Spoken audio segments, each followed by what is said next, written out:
आज की क्लास में बात करेंगे जनरेशन ऑफ कंप्यूटर लैंग्वेजेस के बारे में। आज के ज़माने में 5th जनरेशन लैंग्वेज की चल रही है। ये दो हिस्सों में डिवाइड करते हैं हम प्रोग्रामिंग लैंग्वेजेस को, लो लेवल और हाई लेवल, जिसमें लो लेवल में 1st जनरेशन और 2nd जनरेशन आती है और हाई लेवल में 3rd generation, 4th generation and 5th generation आती है। 1st जनरेशन जो लैंग्वेज की है, इसमें जिसको हम ये जो समय पीरियड था, जो टाइम पीरियड था, इसमें मशीन लैंग्वेज या फर्स्ट GL लैंग्वेज कहलाई। ये जो लैंग्वेज थी मशीन डिपेंडेंट थी, यानी कि इस समय में जो प्रोग्रामिंग की जाती थी वो मशीन पर बेस्ड होकर की जाती थी, यानी कि हार्डवेयर पर बेस्ड थी, हार्डवेयर पर आधारित थी। बाइनरी कोड में हम प्रोग्रामिंग करते थे, यानी कि 1 और 0 में हम एक कंप्यूटर प्रोग्राम लिखना पड़ता था जिसको कंप्यूटर समझता था। इसके फायदे ये थे, जो एडवांटेज की अगर हम बात करेंगे तो इस वक्त में हम सीधे डायरेक्ट हम कंप्यूटर को डायरेक्ट उसकी लैंग्वेज में हम लिख के कंप्यूटर प्रोग्रामिंग करते थे, यानी कि 1 और 0 की फॉर्म में। किसी भी ट्रांसलेटर की जरूरत नहीं थी। लेकिन इसके जो सबसे बड़ा डिसएडवांटेज था वो ये था कि इसको याद समझना, बाइनरी कोड्स को सीखना ये बहुत मुश्किल था। इसीलिए उस समय में जो कंप्यूटर में या मैथमेटिक्स में बहुत ज़्यादा हाईली क्वालिफाइड पर्सन होते थे वही सिर्फ बाइनरी कोड्स को लिख पाते थे। इसलिए प्रोग्रामर को भी समझना मुश्किल था और उसके अलावा इसमें जो एरर्स आती थी उसको भी ढूंढ पाना मुश्किल हुआ करता था। जब 2nd जनरेशन आई वो असेंबली लैंग्वेज का समय था, जिसको हम लो लेवल लैंग्वेज भी कहते हैं या 2G लैंग्वेज भी कहलाती है। ये ह्यूमन रीडेबल नोटेशंस पर बेस, यानी कि इंग्लिश के एब्रीविएशन बना लिए गए थे जिसकी मदद से कंप्यूटर में प्रोग्रामिंग की जाती थी, यानी कि 1 और 0 की फॉर्म में कंप्यूटर प्रोग्रामिंग नहीं की जाती थी। क्योंकि 1 और 0 में मुश्किल था तो 2nd जनरेशन में हम इंग्लिश में प्रोग्रामिंग करते थे, इंग्लिश में वर्ड्स लिखते थे जिससे प्रोग्रामिंग होती थी।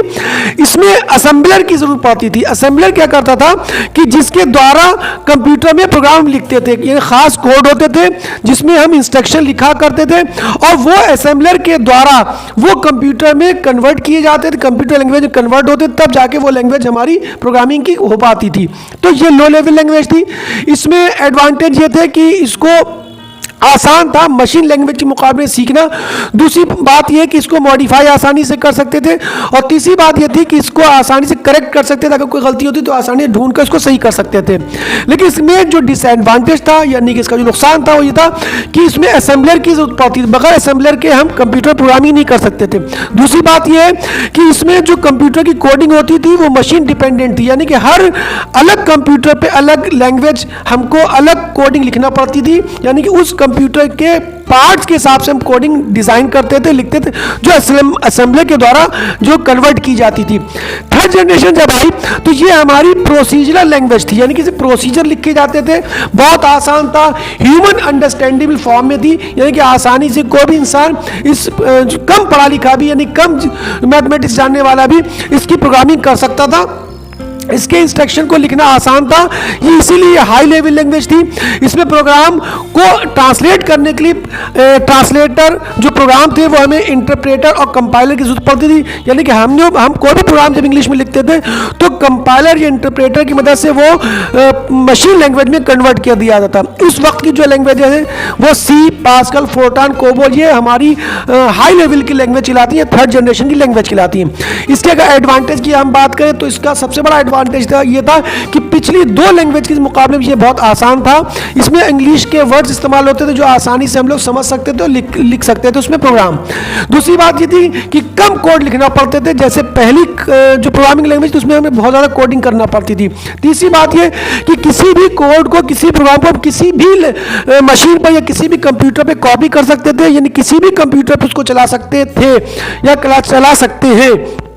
इसलिए कंप्यूटर कंपाइलर की मदद से या हमारी इंटरप्रेटर की मदद से आसानी से कंप्यूटर का जो प्रोग्राम है वो ट्रांसलेट हो जाता था कंप्यूटर की मशीन लैंग्वेज के अंदर। इसका जो डिसएडवांटेज है वो ये है, जो बहुत बड़ा नहीं है, इसमें कंपाइलर और इंटरप्रेटर की जरूरत पड़ती थी, यानी कि प्रोग्राम को ट्रांसलेट करने के लिए। दूसरी बात ये है कि कंपाइलर्स भी अलग अलग मशीन के अलग अलग चाहिए होते हैं, ये डिसएडवांटेज है। अब हम बात करें 4th जनरेशन की, तो 4th जनरेशन जिसे हम नॉन प्रोसीजर लैंग्वेज कहते हैं या 4GL कहते हैं, ये डेटाबेस को एक्सेस कर सकती है, इसके अंदर ज़्यादा फैसिलिटी है, ज़्यादा आसान है, जैसे SQL है, फॉक्स प्रो है, फोकस, ये सब हमारी 4th जनरेशन लैंग्वेज है। इनको बहुत, ये ह्यूमन फ्रेंडली लैंग्वेजेस है, बहुत आसान से एक छोटा बच्चा भी इसको बहुत आसानी सीख सकता है। इसके जो एडवांटेज है वो ये कि इसको आसानी से सीखा जा सकता है और समझा सकता है। इसमें कम समय खर्च होता है बनिस्बत high 4th generation 3rd generation language के। इसके अलावा इसमें एरर्स होने के खतरे बहुत कम होते हैं, बहुत कम चांसेस होते हैं। डिसएडवांटेज इसका ये कि इसमें मेमोरी कंजप्शन ज़्यादा होता है, इसमें हार्डवेयर पे कंट्रोल कम होता है, यानी कि हार्डवेयर डिपेंडेंट चूंकि नहीं होती इसलिए पूरा कंट्रोल होता है, और ये लेस फ्लेक्सिबल होती है।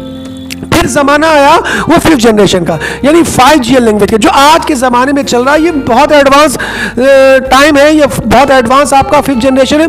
इसमें आर्टिफिशियल इंटेलिजेंस का कॉन्सेप्ट इस्तेमाल किया गया। इसमें प्रोग्रामिंग जो है वो एल्गोरिथम बेस हो गई, कंप्लीट एल्गोरिथम पर, यानी कि कंप्यूटर खुद इसको सॉल्व करने लगा, खुद कंप्यूटर प्रोग्रामिंग खुद करने लगा अकॉर्डिंग टू योर इंस्ट्रक्शन। इस समय की जो लैंग्वेजेस है वो प्रोलॉग, लिस्प, ये सब हमारी 5th जनरेशन की लैंग्वेजेस हैं जो आज के समय में इस्तेमाल की जाती हैं। एडवांटेज ये है कि मशीन आसानी से इसके द्वारा डिसीजन ले सकता है, रोबोट इस पर चलना आसान है, बहुत सी मशीनों का, कारों का चलना इससे आसान है। ये सारी प्रोग्रामिंग, सैटेलाइट की प्रोग्रामिंग सब हमारी 5th जनरेशन में की जा रही है। जितनी भी आपकी वेब डिजाइनिंग की, जो वेबसाइट्स की जो प्रोग्रामिंग है, या वेब बेस्ड जितनी भी प्रोग्रामिंग, क्लाउड जो प्रोग्रामिंग है, वो हमारी 5th जनरेशन की लैंग्वेज में की जा रही है। इसमें बहुत आसानी से हम कर सकते हैं इसमें प्रोग्रामिंग के, और प्रोग्रामर को बहुत कम एफर्ट लगाना पड़ता है। इसको 3rd जनरेशन 4th जनरेशन के मुकाबले सीखना आसान है, करना आसान है। इसका डिसएडवांटेज ये है कि इसमें लॉन्ग कोड्स कॉम्प्लेक्स होते हैं, और उसके अलावा इसमें बहुत ज़्यादा रिसोर्सेज की जरूरत पड़ती है और काफ़ी एक्सपेंसिव भी होते हैं। तो ये 5th जनरेशन लैंग्वेज है आपकी कंप्यूटर की जो चल रही है।